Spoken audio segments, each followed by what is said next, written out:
আজ আমি বানাবো নিরামিষ লাউ ডাগা পোস্ত। এটা ভীষণ সুস্বাদু এবং সহজ একটা ঘরোয়া রেসিপি। আশা করছি এটা তোমাদের প্রত্যেকেরই ভালো লাগবে। নমস্কার বন্ধুরা, আমি পুপু, আর পুপুর রান্নাঘরে প্রতিবারের মতো সবাইকে স্বাগত জানাচ্ছি। চলো তাহলে এবার রেসিপিটা দেখে নেওয়া যাক। আমি এখানে কিছুটা লাউ শাক আর ডাঁটা দেখো এরকম টুকরো টুকরো করে কেটে নিয়েছি। শাকগুলো একদম কুচি কুচি করিনি, একটু বড় টুকরো করে এইভাবে কেটে নিয়েছি, আর এগুলো ধুয়েও নিয়েছি। এখানে নিয়ে নিয়েছি একটা এরকম সরু লম্বা বেগুন আর একটা মাঝারি মাপের আলু। তো এগুলোকে আমি এখন কেটে নিচ্ছি। আমি কাটাটা দেখাচ্ছি না, কেটে নিয়ে আসছি। আলু আর বেগুনগুলো আমার কাটা হয়ে গেছে, দেখতেই পাচ্ছ এরকম সরু লম্বা করে। আমি যেমন আলুগুলোও সরু লম্বা করে কেটেছি, বেগুনগুলোও আমি সরু লম্বা করে কেটেছি। এখন এগুলো আমি একটা বাটিতে জলের মধ্যে একটু রেখে দিয়ে অন্য কাজগুলো করে নেব। ততক্ষণ এগুলো জলেই থাকবে, তা না হলে কিন্তু এগুলো কালো হয়ে যাবে।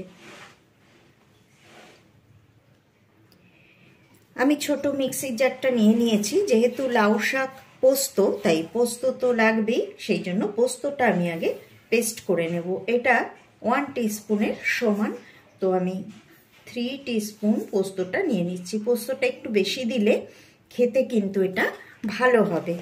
তো আগে আমি শুকনো অবস্থায় পোস্তটাকে একটুখানি গুঁড়ো করে নেব।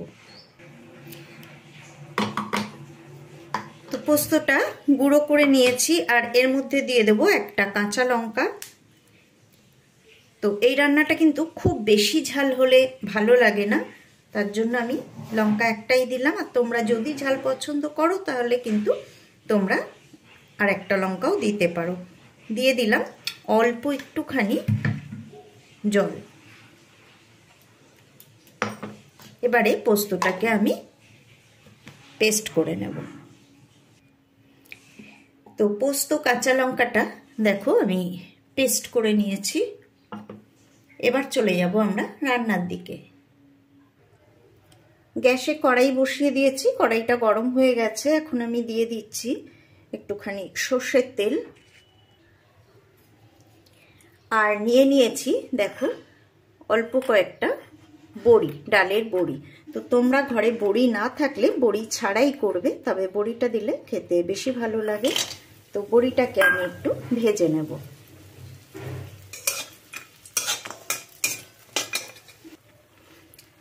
বড়িটা লাল করে ভেজে নিয়েছি, এখন বড়িটা আমি তুলে নেব।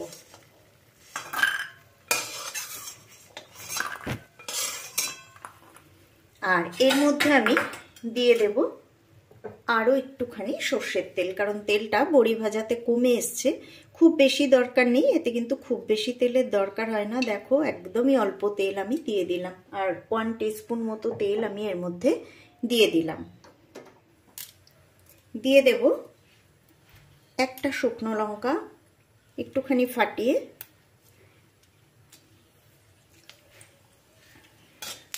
লঙ্কাটা একটুখানি ভাজা ভাজা করে নেব। এবার লঙ্কা ভাজার একটা সুন্দর গন্ধ বেরোলেই আমি এর মধ্যে ফোড়নটা দেব। লঙ্কাটা ভাজা হয়ে গেছে, এখন আমি এর মধ্যে দিয়ে দিচ্ছি 1/2 চা চামচ কালো জিরে। দিয়ে দিচ্ছি ধুয়ে কেটে রাখা আলু বেগুন।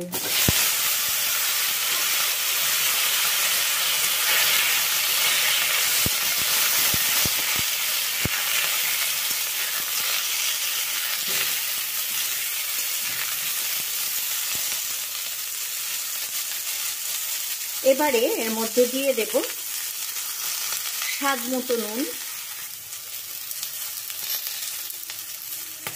অল্প করেই দিচ্ছি, যদি লাগে দেখে নিয়ে পরে দেব, কারণ স্বাদটা কমে যায়, বোঝা যায় না অনেক সময়, কিন্তু নুন বেশি হয়ে যেতে পারে, তাই কম দেওয়াই ভালো।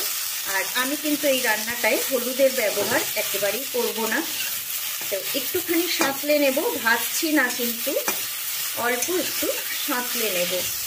এগুলো একেবারেই ঘরোয়া রান্না, আর রোজকার রান্নায় কিন্তু আমাদের এগুলোই লাগে। এই রান্নাগুলো কিন্তু খেতে অসাধারণ হয়। আশা করছি তোমাদেরও ভালো লাগবে। এবার আমি এর মধ্যে দিয়ে দেব লাউ শাক।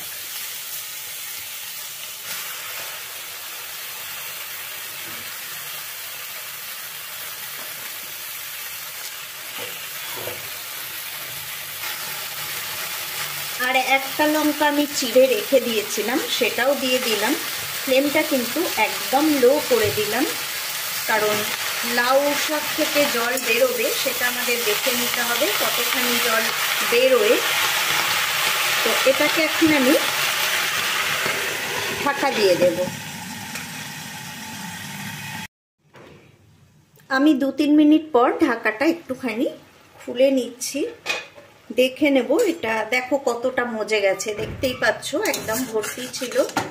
তো জল বেরোচ্ছে ঠিকই, খুব বেশি জল বেরোচ্ছে না, কিন্তু এগুলো সেদ্ধ হতে হবে। তবে এতে জল না দিলে সব থেকে ভালো হয়। আমি চেষ্টা করব এটাকে জল না দিয়ে করার, কারণ আমি সাধারণত এগুলোতে জল দিই না।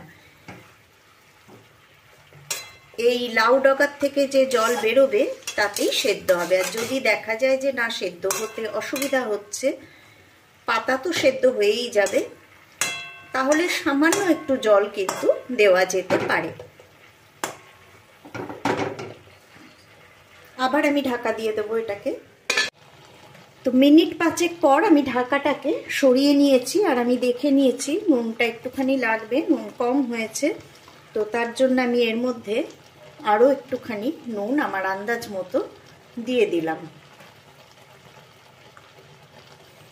আর আমাকে কিন্তু জল অ্যাড করতে হয়নি, লাউ শাকের জলেই কিন্তু লাউ শাক, আলু, বেগুন তো সেদ্ধ হয়েই যায়, লাউ পাতাও সেদ্ধ হয়ে যায়, তো সব সেদ্ধ হয়ে গেছে। দেখো তারপরেও একটু জল রয়ে গেছে, মানে আরও জল বেরিয়েছে এর থেকে। তবে আবারও বলছি, যদি জল দিতে হয় সামান্য একটু জল তোমরা অ্যাড করবে, বেশি নয়, তাহলে কিন্তু স্বাদটা নষ্ট হয়ে যায়।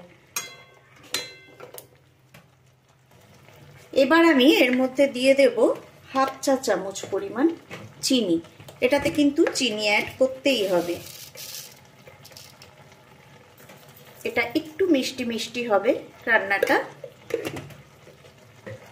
এবারে আমি এর মধ্যে ভেজে রাখা বড়িগুলো হাত দিয়ে একটু ভেঙে দিয়ে দেব। তোমাদের রান্নাটা কেমন লাগছে আমাকে অবশ্যই কমেন্ট করে জানিও। ভালো লাগলে অবশ্যই লাইক করো, আর তোমরা কে কিভাবে করো সেটা আমাকে অবশ্যই কমেন্ট বক্সে জানাতে পারো। এবার এর মধ্যে দিয়ে দেব বেটে রাখা কাঁচা লঙ্কা আর পোস্ত। অনেকে কিন্তু এর মধ্যে রসুন দেয়, তবে আমি এটা নিরামিষ করেই করি। এটা বলে নয়, আমি কিন্তু লাউ পাতা বা লাউ এই জাতীয় জিনিসে কখনোই পেঁয়াজ রসুন ইউজ করি না, আমি এগুলো নিরামিষই করি। আর মাকেও এভাবেই করতে দেখেছি, তো এই স্বাদটা মুখে লেগে আছে। আমি রসুন দিয়ে করাও খেয়েছি অনেকের কাছে, কিন্তু আমার কাছে এটাই বেশি ভালো লাগে। তো তোমরাও নিশ্চয়ই অনেকেই রসুন দিয়ে করো, সেটা কোনো ব্যাপার না, যার মুখের স্বাদ যেরকম করতেই পারো। তবে এইটা কিন্তু সম্পূর্ণ নিরামিষ, এইভাবে অবশ্যই তোমরা করবে। আশা করছি ভালোই লাগবে প্রত্যেকের। আর ভালো লাগলে প্লিজ আমার চ্যানেলটা কিন্তু সাবস্ক্রাইব করে দিও। এবার আমি ওই মিক্সিটা ধুয়ে একটুখানি জল এর মধ্যে দিয়ে দেব।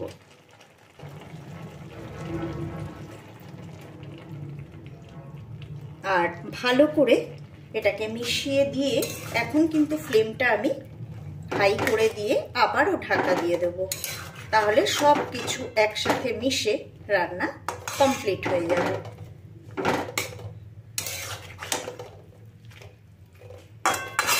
দেখো ওর মধ্যে তো অল্প জল ছিলই, আর আমি মিক্সিটা ধুয়ে জল দেওয়াতেও আবার একটু জল হয়ে গেল। তবে এটা একদম শুকনো আমি নামাবো না, আমি দেখিয়ে দিচ্ছি কেমন নামাবো।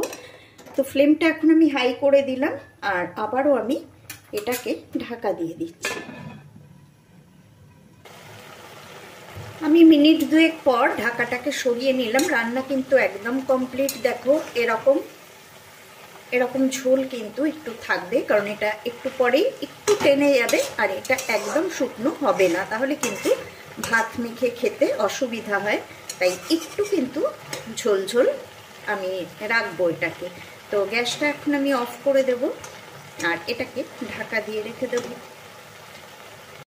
বন্ধুরা, রেসিপিটা কেমন লাগলো আমাকে অবশ্যই কমেন্ট বক্সে কমেন্ট করে জানিও।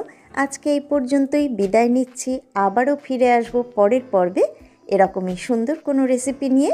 সবাই ভালো থেকো, সুস্থ থেকো, সাথে থেকো।